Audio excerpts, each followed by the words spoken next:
चंडिका देवी को नमस्कार है।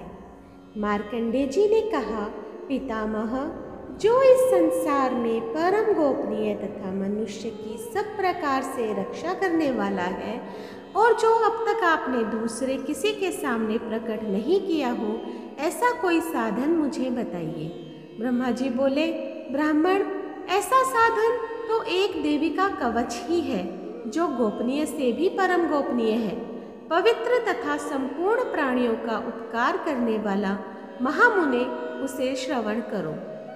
देवी की 9 शक्तियाँ हैं, जिन्हें नव दुर्गा कहते हैं। उनके पृथक पृथक नाम बतलाए जाते हैं।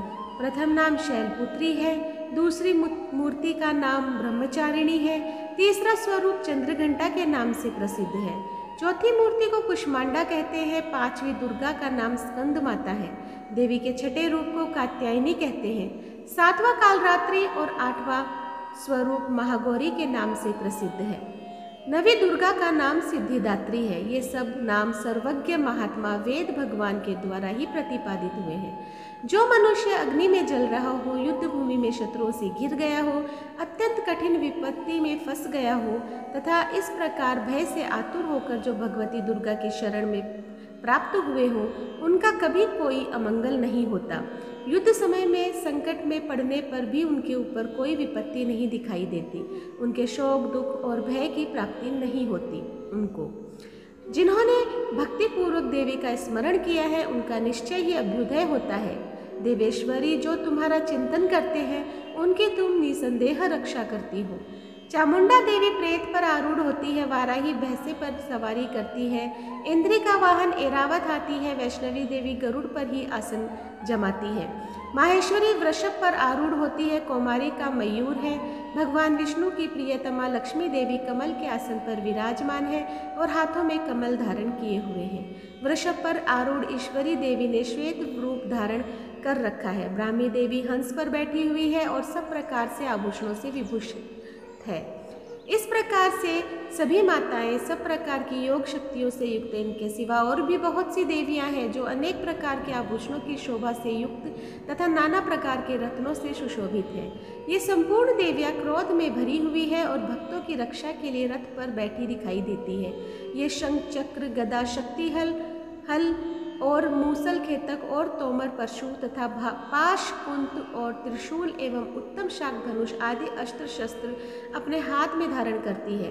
दैत्यों के शरीर का नाश करना, भक्तों को अभय दान देना और देवताओं का कल्याण करना, यही उनके शस्त्र धारण का उद्देश्य है। देवताओं का कल्याण करना यही उनके शस्त्र धारण का उद्देश्य है। कवच आरंभ करने के पहले इस प्रकार प्रार्थना करनी चाहिए। महान रौद्र रूप, अत्यंत घोर पराक्रम, महान बल और महान उत्साह वाली देवी, तुम महान भय का नाश करने वाली हो, तुम्हें नमस्कार है। तुम्हारी ओर देखना भी कठिन है। शत्रुओं का भय बढ़ाने वाली जगदम्बिके, मेरी रक्षा करो। पूर्व दिशा में इंद्री मेरी रक्षा करे, अग्निकोण में अग्निशक्ति, दक्षिण दिशा में वाराही तथा नैत्रेय कोण में खड्गधारिणी मेरी रक्षा करे, पश्चिम दिशा में वारुणी और वायव्य कोण में मृग पर सवार रहने वाली देवी मेरी रक्षा करें। उत्तर दिशा में कौमारी और ईशान कोण में शूलधारिणी देवी रक्षा करे। ब्रह्माणी रूप तुम ऊपर की ओर और मेरी रक्षा करो और वैष्णवी देवी नीचे की ओर मेरी रक्षा करे। इसी प्रकार शव को अपना वाहन बनाने वाली चामुंडा देवी दसों दिशा में हमारी रक्षा करे। आगे जया, पीछे विजया हमारी रक्षा करे। वाम भाग में अजिता और दक्षिण भाग में अपराजिता रक्षा करे। उद्योतनी शिखा की रक्षा करे। उमा मेरे मस्तक पर विराजमान होकर रक्षा करे। ललाट में मालाधारी रक्षा करे और यशस्विनी देवी मेरी बाहों की रक्षा करे। बाहों के मध्य भाग में त्रिनेत्रा और नथुनों की यमघंटा देवी रक्षा करे। दोनों नेत्रों के मध्य भाग में शंकिनी और कानों में द्वारवासिनी रक्षा करे। कालिका देवी कपोलों की तथा भगवती शांकरी कानों के मूल भाग की रक्षा करे। नासिका में सुगंधा, ओठ में चर्चिका, अधर में अमृत कला तथा जिव्या में सरस्वती हमारी रक्षा करे। कुमारी दांतों की चंडिका कंठ प्रदेश की रक्षा करे। चित्रघंटा गले की घंटी की और महामाया तालु में रहकर रक्षा करे। कामाक्षी ठोड़ी की और सर्वमंगला वाणी में रक्षा करे। भद्रकाली ग्रीवा में और धनुर्धरी पृष्ठवंश में रहकर हमारी रक्षा करे। कंठ के बाहर भाग में नीलग्रीवा और कंठ की नली में नलकुबरी रक्षा करे। दोनों कंधों में खड़गनी और मेरी दोनों भुजाओं की वज्रधारिणी रक्षा करे। दोनों हाथों में दंडिनी और उंगलियों में अंबिका हमारी रक्षा करे। शूलेश्वरी नखों की रक्षा करे। कुलेश्वरी कुक्षी में स्थित होकर हमारी रक्षा करे। महादेवी दोनों स्तनों की और शोक विनाशिनी देवी मन की रक्षा करे। ललिता देवी हृदय में और शूल धारिणी उदर में रहकर रक्षा करे। नाभि में कामिनी और गुह भाग में गुहेश्वरी हमारी रक्षा करे। पूतना और कामिका लिंग की तथा महिष वाहिनी गुदा की रक्षा करे। भगवती कटी प्रदेश में और विंध्यवासिनी घुटनों की रक्षा करे। संपूर्ण कामनाओं को प्रदान करने वाली महाबला देवी दोनों पिंडलियों की रक्षा करे। नारसनी दोनों घुटियों की और तेजसी देवी दोनों चरणों के पृष्ठभाग की रक्षा करे। श्रीदेवी पैरों की उंगलियों में और तलवासनी पैर के तलुओं में रहकर रक्षा करे। अपनी दाढ़ों के कारण भयंकर दिखाई देने वाली दृष्ट कराली देवी नखों की और उदरकेशनी देवी केशों की रक्षा करे। रोमावलियों के छिद्रों में कौवेरी और त्वचा की वागेश्वरी देवी रक्षा करे। पार्वती देवी रक्त मज्जा वसा मांस हड्डी और मैदे की रक्षा करे। आंतों की कालरात्रि और पित्त की मुकुटेश्वरी रक्षा करे। मूलाधार आदि कमल कोशों में पद्मावती देवी और कफ में चूड़ामणि देवी स्थित होकर रक्षा करे। नख के तेज की ज्वालामुखी रक्षा करे, जिसका किसी भी अस्त्र से भेदन नहीं हो सकता। वह अभेदा देवी शरीर की समस्त संधियों में रहकर हमारी रक्षा करे। ब्रह्मणी आप मेरे वीर्य की रक्षा करे। छतेश्वरी छाया की तथा धर्मधारिणी देवी मेरे अहंकार मन और बुद्धि की रक्षा करे। हाथ में वज्र को धारण करने वाली वज्रहस्ता देवी मेरे प्राण अपान व्यान उदान और समान वायु की रक्षा करे।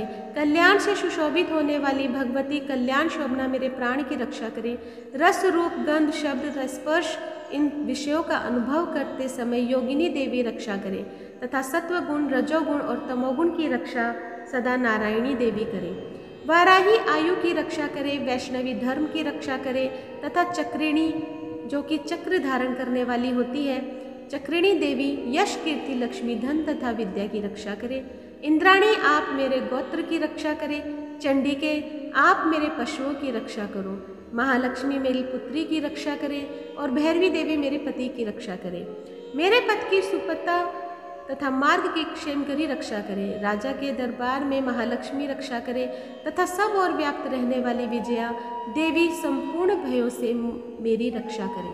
देवी जो स्थान कवच में नहीं कहा गया है अतएव रक्षा से रहित है, वह सब तुम्हारे द्वारा सुरक्षित हो, क्योंकि तुम विजयशालिनी और पापनाशिनी हो।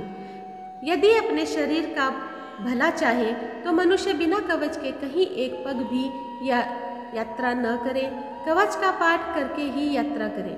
कवच के द्वारा सब ओर से सुरक्षित मनुष्य जहाँ जहाँ भी जाता है वहाँ वहाँ उसे धन लाभ होता है तथा संपूर्ण कामनाओं की सिद्धि करने वाली विजय की भी प्राप्ति होती है। वह जिस अभिष्ट वस्तु का चिंतन करता है उसको निश्चय ही वह प्राप्त कर लेता है। वह पुरुष इस पृथ्वी पर तुलना रहित महान ऐश्वर्य का भागी होता है। कवच से सुरक्षित मनुष्य निर्भय हो जाता है, युद्ध में उसकी पराजय नहीं होती तथा वह तीनों लोकों में पूजनीय होता है। देवी का यह कवच देवताओं के लिए भी अत्यंत दुर्लभ है।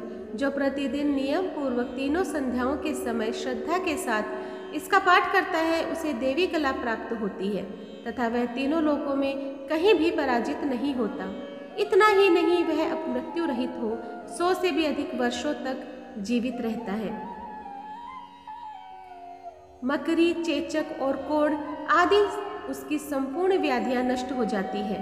कनेर, भाग, अफीम, धतूरे आदि का स्थावर विष, सांप और बिच्छू आदि के काटने से चढ़ा हुआ जंगम विष तथा अहिफेन और तेल के संयोग आदि से बनने वाला कृत्रिम विष, ये सभी प्रकार के विष दूर हो जाते हैं, उनका कोई असर नहीं होता।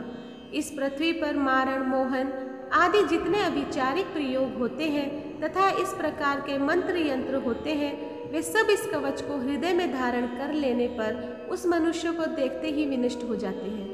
ये ही नहीं, पृथ्वी पर विचरने वाले ग्राम देवता, आकाशचारी देव विशेष, जल के संबंध में से प्रकट होने वाले गण, उपदेश मात्र से सिद्ध होने वाले निम्न कोटि के देवता, अपने जन्म के साथ प्रकट होने वाले देवता, कुल देवता, माला, कंठमाला, डाकिनी, शाकिनी, अंतरिक्ष में विचरने वाली अत्यंत भयानक बलवती भयानक डाकनियाँ, ग्रह भूत पिशाच, यक्ष, गंधर्व, राक्षस, ब्रह्म राक्षस, वेताल, कुष्मांड और भैरव आदि अनिष्टकारक देवता भी हृदय में कवच धारण किए रहने पर उस मनुष्य को देखते ही भाग जाते हैं। कवचधारी पुरुष को राजा के सम्मान वृद्धि प्राप्त होती है।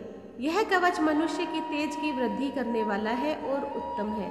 कवच का पाठ करने वाला पुरुष अपनी कीर्ति से विभूषित भूतल पर अपने सुयश के साथ साथ वृद्धि को प्राप्त होता है। जो पहले कवच का पाठ करके उसके बाद सप्तशती चंडी का पाठ करता है, उसकी जब तक वन, पर्वत और काननों सहित यह पृथ्वी टिकी रहती है, तब तक यहाँ पुत्र, पुत्री, पौत्री, पौत्र आदि संतान परंपरा बनी रहती है। फिर देह का अंत होने पर वह पुरुष भगवती महामाया के प्रसाद से नित्य परम पद को प्राप्त होता है, जो देवताओं के लिए भी दुर्लभ है। वह सुंदर दिव्य रूप धारण करता है और कल्याण शिव के साथ आनंद का भागी होता है। इति देव्याः कवचम संपूर्णम। तो दोस्तों, आज मैंने आप लोगों के सामने माता रानी का दुर्गा कवच प्रस्तुत किया है। आपको कैसा लगा मुझे कमेंट बॉक्स में ज़रूर बताइएगा। और जो लोग मेरे चैनल पे नए हैं प्लीज़ सब्सक्राइब कर दीजिए, लाइक कीजिए और शेयर कीजिए अपने दोस्तों और परिवार में, और बेल आइकन दबाना ना भूलें ताकि मेरी कोई भी कहानी, कथा या भजन आपके सामने आए, सबसे पहले नोटिफिकेशन आपके सामने आ जाए। धन्यवाद।